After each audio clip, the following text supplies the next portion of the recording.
উখিয়া উপজেলার ২ নং রত্নাপালং ইউনিয়নের ৫ নং ওয়ার্ডের চাকবৈঠা নতুন পাড়া এলাকায় বসত ভিটার জমি নিয়ে বিরোধকে কেন্দ্র করে শিশু অপহরণের চেষ্টা ও প্রাণনাশী হুমকির অভিযোগ উঠেছে।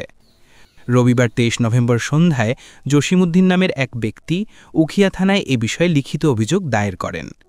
অভিযোগ সূত্রে জানা যায়, রবিবার ২৩ নভেম্বর দুপুর আনুমানিক ২টার দিকে রত্নাপালং ইউনিয়নের ৫ নং ওয়ার্ডের চাকবৈঠা নতুন পাড়া এলাকার সিরাজ মিয়ার পুত্র আবদুল্লাহ আল মামুন তার প্রতিবেশী জসিমউদ্দিনের শিশুকন্যা তানিয়া সুলতানা মিমকে কৌশলে অপহরণের চেষ্টা করে। মারিনা আক্তার বিষয়টি টের পেয়ে শিশুকে উদ্ধার করেন। তখন অভিযুক্ত মামুন তাকে অশালীন ভাষায় গালিগালাজ করে বলে অভিযোগে উল্লেখ রয়েছে। ঘটনার শব্দ শুনে জসিম বাড়ির উঠোনে আসলে মামুনগং দা ও লাঠি নিয়ে তাকে তাড়া করে হত্যার হুমকি দেয়। পরে তার চিৎকারে স্থানীয় লোকজন ঘটনাস্থলে ছুটে এলে বিবাদীরা পালিয়ে যায়। এ ঘটনায় ভুক্তভোগী জসিম ও তার ভাই বলেন, তারা পার্শ্ববর্তী মানুষ,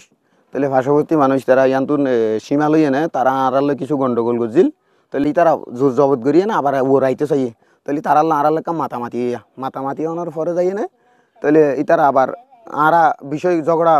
বেশিরভাগ খজিয়া নাও করি গন্ডগোল নাও করি নগরণের পরে যাই না আবার ফোয়াইনসাইনলে কিছু কারাংহাল করছে ফোয়াইনসাইন দি, তাহলে ফোয়াইনসাইনদের বিষয় লই এনে কারাংহাল করিয়ে না কারাংহালিয়ান ওলি ফলিয়ে না মানি তারা বেশি রুশের হয় একজন ২-৫ মিলিয়ে আইজা করে ফোঁয়াতি কারাংহাল করি বললা মারি বললা, তাহলে মারানোর পরে আয় তো অবশ্য তারারে ঘরের উনরে শান্তি দিয়ে দাগ ফোয়াইনসাইন দিয়ে ঘটনা করছে ইয়ান মিশিযোগ্য সুড়ো ফোয়াইন কোনো সমস্যা নাই। তাহলে তারা এখন আজিয়া হঠাৎ করে আজিয়া আর গুমর অবস্থান মাঝে এখন তারা একটা খেসখেসা চিল্লি শুরু করে দিয়ে, তাহলে বাচ্চা লই যার গই, তাহলে বাচ্চা লই যার গই রে মানে কি এভাবে লই যার গই বাবু কীভাবে লই গিয়ে ক্যাঙ্গরি নিয়ে আর ক্যাঙ্গরি দিচ্ছে এটা দিচ্ছে প্রশাসন নতুন মানে আর একখান গিয়া চাই দিয়ে আর একখান নিরাপদ চাই দি কি মানে এভাবে আজিয়া বাচ্চা নিতে স্যার হালি আর কান করিব ইয়ান আর দায়িত্ব নিরাপদ চাই ইয়ান আর ভাইয়া গরম মাথা আয় গুঙ্গি এটা আর তো একটু মাথা ব্যথা আসি, তাহলে আমি মাথা ব্যথালা বেশি উড়িও না বাইরের ওজর শুনি বেশি ওজর আয় তারপরেও ঘুমোতে উঠতি উড়িও না আয় দেখে দিয়ে তারা লাড়ি ছুড়ালে মানে জসিমরে মারতে আসে, আয় তারা আয় না হয়তো তোমার এঙ্কা ঘর আজ তোমার না মারতো যোগই এবার হয়তো তুমিও না মারতো, তাহলে ইতার আর একটা যাইতে হই, তাহলে এবার ইকা লিয়াননি, তাহলে তার আনতো টিয়ারা হাসাতে আয় গিয়ে মারি বলা জলি আলগা যাইতো তার তাহলে তোমারা যদি এভাবে করতে চাইলে তো মনে করেন এখন ডর অঘটন সৃষ্টি হইব। আজিয়া ফুয়া নিতে যাই হাইলে আর কান করিব ফুয়ারও আর কান করিব, তো এভাবে হইলে মনে করেন মানুষের কান জানমালের নিরাপদ তো আমরা প্রশাসনের দৃষ্টি আকর্ষণ করে হই দিয়ে মানে প্রশাসনের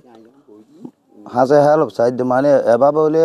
মানে দেশান কীভাবে চলে মানুষ কীভাবে নিরাপদ থাকিব।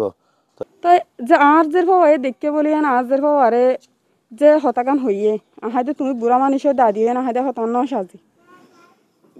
মানে কি হইয়া হতাকান কিন্তু ন সাজে আর বাচ্চারা ই গো ছুড়ো আর গো ছুড়ো যে বিস্তিরি হতা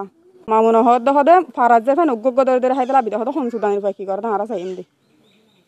তা আরা হয় ইয়ে নারা নিরাপদ চাই দিলে আর কি করি মারা। শুধু তাই নয়, বিকাশের দোকান করার সুবাদে গ্রামের স্থানীয় সহজ সরল মানুষকে ঠকিয়ে টাকা হাতিয়ে নেওয়ার অভিযোগ রয়েছে মামুনের বিরুদ্ধে। এ বিষয়ে ভুক্তভোগী বলেন, আমি খুব গরিব মানুষের হুয়া তো আম্মা কিছু বিধবা ভাতার টিয়া পাইতেও গুরুত্ব মিস্ত্রির হুয়া মামুনের দোকান আবুল সলমানকে তারপরে যাই এনে তো টিউন তুলিবেলা বলি তারে দিয়ে আধা ঘন্টা পর্যন্ত টিউন গিয়া করে রেখে আমার তো তখন আধা ঘন্টা পরে তাঁরে জবাব দিতে আমাদের টিয়া তুলি নেবারির অন্যকে চেষ্টা করবে,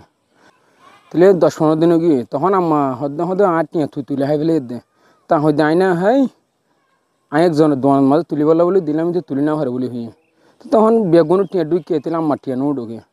তখন তত্ত্বনি বেগিন চেষ্টা করি না চাই দিয়ে তখন টিয়া তুলি না হাই ফেলে ইতার দোকানত গেলাম ইতার দোকানে যাই হদ আমি টিয়া নো তুলি উল্টা সাদের বেদের গুজি তো সাদের বেদের গরমের ফলে বহুত কষ্ট বেষ্টি করি এনে গিয়া করছি তখন এরিম্মা গুজি ফতরানা করি যদি সে মানুষের যদি এরিম্মা করি টিয়া যদি হাই ফেলা দেয় মানুষের গরিব গন্ধার টিয়া